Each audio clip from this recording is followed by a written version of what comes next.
ngasai ayuk aina thagatkib video da Bank Nifty ki chart market se sigi level ji kaigama cross tawba taragadi market selling gi pressure lakane haigibani aduga market se ahanbada sigi area je cross tawba tarade buying gi level thigadamne haigibani adigi mathakta sigi cross se taw tarade buying gi level thigadamne haigi adu marakta kaigamba sigi je amaga jaga je form tarokpa taragadi buying gi level thigadamne haina haigibani adugu ngasigi market na sinna tawrise kaidawge hamatamna sida open tawra matungdagi de market se kumdare side nairega laigre sigi area sida naire ko naira matungdagi hojik yengseba yenga sida lairo volume de sigi lairiba area sigi volume sidagi market se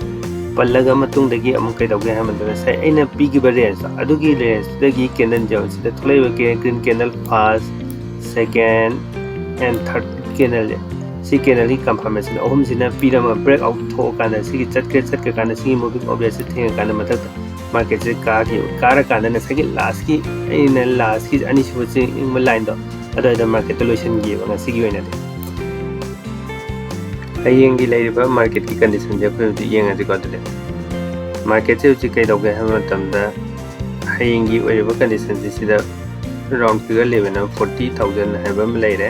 14200 haba mai anigi range se heng yamna important oiba pot amoigane ba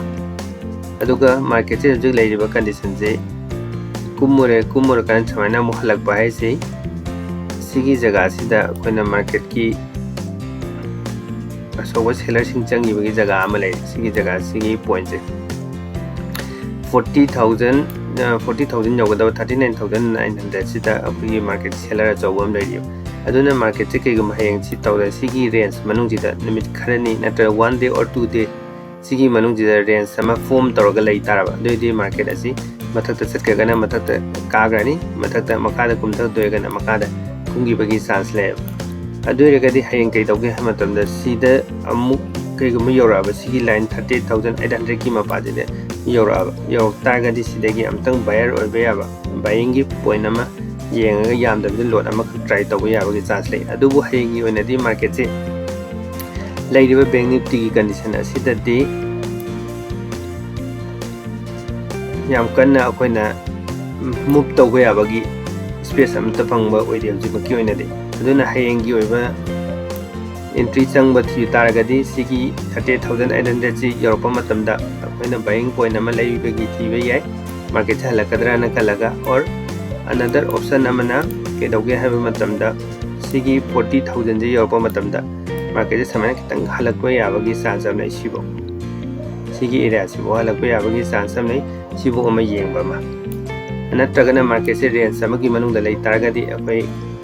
trade tawdabida yengaga nomani ni di market se kamaina tawke habadagi price action ama yengam chagani hojik leiba Bank Nifty condition asi market ki direction amadi form to price action jingi matu inadi hauji sideways amada muk lakpe abagi chance tam thina wangna le ngasigi video asi matang aswede loisile